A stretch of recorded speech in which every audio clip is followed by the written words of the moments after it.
Wahai Sai, kenapa setiap kali saya mencetak foto saya, foto Anda di kamera saya ini, selalu wajah Yesus yang muncul? Coba lihat.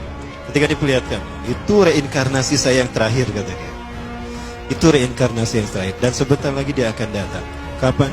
Ya, sekitar 8 tahun lagi.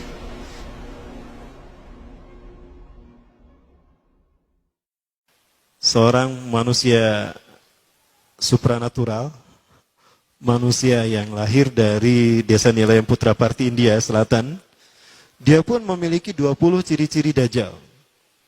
Apa yang bisa dilakukan Dajjal? 20 diantaranya dia bisa. Ya, itu Sai Baba. Dan tahun 95, Sai Baba pernah menginjakan kakinya di Nusa Tenggara Timur. Saat itu Nusa Tenggara Timur, Indonesia Timur dalam kekeringan. Kayak sekarang nih, kering ya. Ini udah mulai musim kering nih. Saya sedang menghitung hari.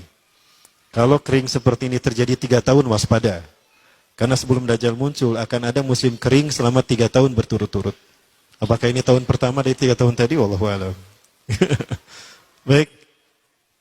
Nah, Sai Baba datang ke Nusa Tenggara Timur, dia menginjakan kakinya 3 kali. Kakinya dihentakkan begitu 3 kali, lalu dia mengatakan kepada air, ya lama, khuruj. Hai air, keluar engkau. Maka air pun keluar. Sampai sekarang. Sampai ada toren besar dibangun untuk menampung air yang dikeluarkan oleh dia. Pada dasarnya ini adalah izin Allah. Namun ini istidrat bagi dia. Nah, diberi nama, di tulisan, di torennya itu tulisan Sai Baba Water Foundation. Itu tahun 95 tuh. Beberapa ciri-ciri Dajjal.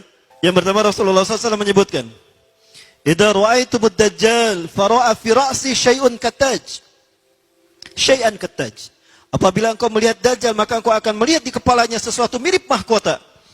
Rambutnya itu mahkota Dajjal. Kemudian, dari tatapan, aura tatapan matanya adalah sihir. Maka siapapun yang terkena tatapan, pas tatapannya bertemu, itu maka dia ada dalam kendali Dajjal. Hatinya ada dalam genggaman Dajjal. Lihat mata Sai Baba. Dan Sai Baba selalu menggunakan pakaian yang digunakan oleh Nabi Isa, kata Rasulullah nanti. 3 warna.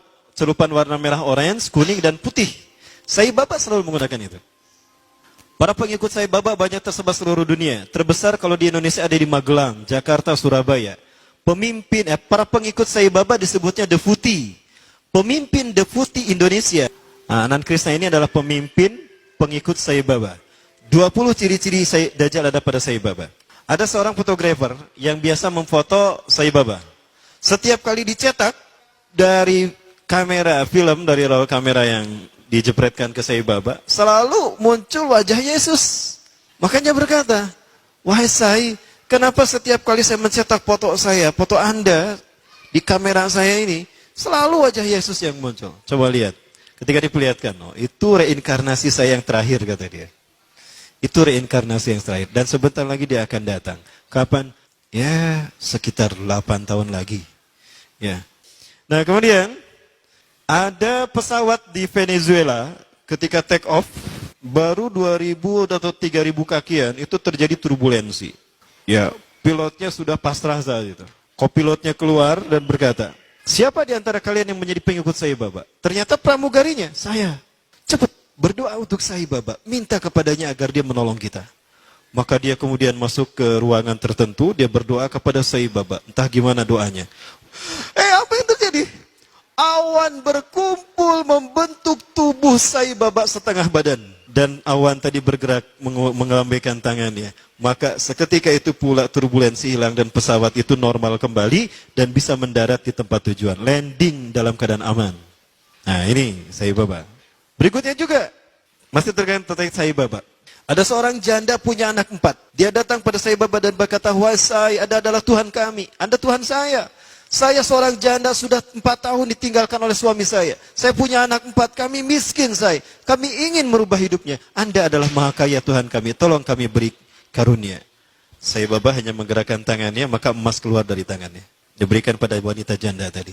Ada seorang syekh dari Arab ingin menghujah Sai Baba. Ingat Rasulullah pernah berkata, ketika kalian melihat Dajjal, lari menjauhinya. Jangan kalian mendatanginya, karena sekuat apapun hujah kalian, jika kalian tidak yakin dengan keimanan kalian, kalian akan menjadi pengikutnya. Akan ada seseorang ketika Dajjal muncul, dia datang menghampiri Dajjal. Yahujja bihujjatihi, dia menghujah dengan kemampuan pikirnya. fasara tabi'an lahu haqq tabi'in.